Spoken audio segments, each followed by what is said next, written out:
sahabat atas keberhasilan menempuh pendidikan pada masing-masing jenjangnya. Bersyukur kepada Allah Subhanahu wa taala dari perjuangan yang panjang, alhamdulillah bisa berhasil. Kita hanya bisa mengucapkan alhamdulillahilladzi bi ni'mati tatimmus shalihat. Semoga dengan bersyukur kepada Allah Subhanahu wa taala, Allah semakin menambah kenikmatannya dan kesuksesannya kepada kita semua. Santriwati dan santriwan yang dirahmati oleh Allah Subhanahu wa taala. Kebahagiaan ini adalah langkah awal untuk lebih maju dan lebih sukses. Kita sebagai pelajar harus memiliki cita-cita yang tinggi, harus memiliki himmah aliyah, berpikir kita ke depannya bisa menjadi orang yang sangat dicintai oleh Allah Subhanahu wa taala, yaitu orang yang paling bermanfaat bagi orang lain. Makanya Rasulullah SAW bersabda, "Ahabul a'mali ilallah sururun tudkhuluhu ala qalbil muslim."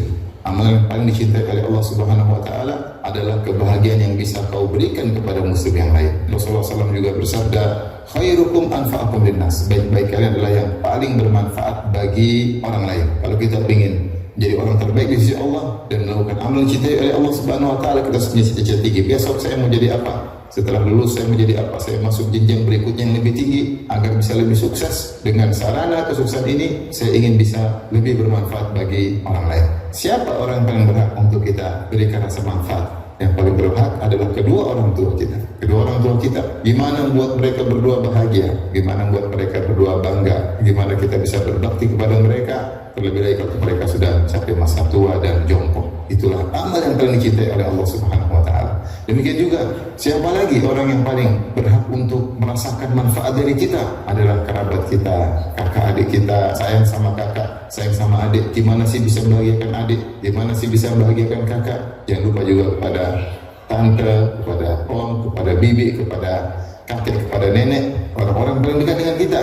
Selanjutnya adalah pada kawan-kawan, kepada para guru yang telah berjasa dalam mendidik kita, yang telah berpikir keras di mana adik-adik semua bisa berhasil, bisa sukses. Tentunya semua dengan taufik dari Allah Subhanahu wa taala. Oleh karenanya, sejak sekarang kita harus punya cita-cita yang mulia, cita-cita yang tinggi, agar kita sukses dunia dan sukses di akhirat. Disayang oleh orang tua, kakak adik, dan lebih lagi yang paling penting disayang oleh Allah Subhanahu wa taala. Harapan dari Ustaz, semoga adik-adik sekalian, santriwan dan santriwati tetap berjuang keras. Tantangan ke depan berat, perlu banyak doa kepada Allah Subhanahu wa taala. Perlu bimbingan dari Allah Subhanahu wa taala. Dan jangan lupa dekat dengan orang tua, dekat dengan orang tua, minta doa mereka, arahan mereka, dan jangan lupa hormat sama guru-guru, karena dengan adab dalam belajar, insyaallah kesuksesan akan diraih dengan izin Allah Subhanahu wa taala. Sekali lagi, semoga adik-adik sekalian sukses dan lebih maju dan lebih hebat di kemudian hari dengan izin Allah Subhanahu wa taala. Selamat di acara wisuda akbar ini kepada para santriwan maupun santriwati. Semoga suksesan ini membuat mereka lebih bahagia dan lebih bersemangat untuk semakin maju, bermanfaat bagi orang tua, bagi keluarga, bagi kawan-kawan, bagi tetangga, dan juga bagi bangsa dan negara. Demikian, assalamualaikum warahmatullahi wabarakatuh.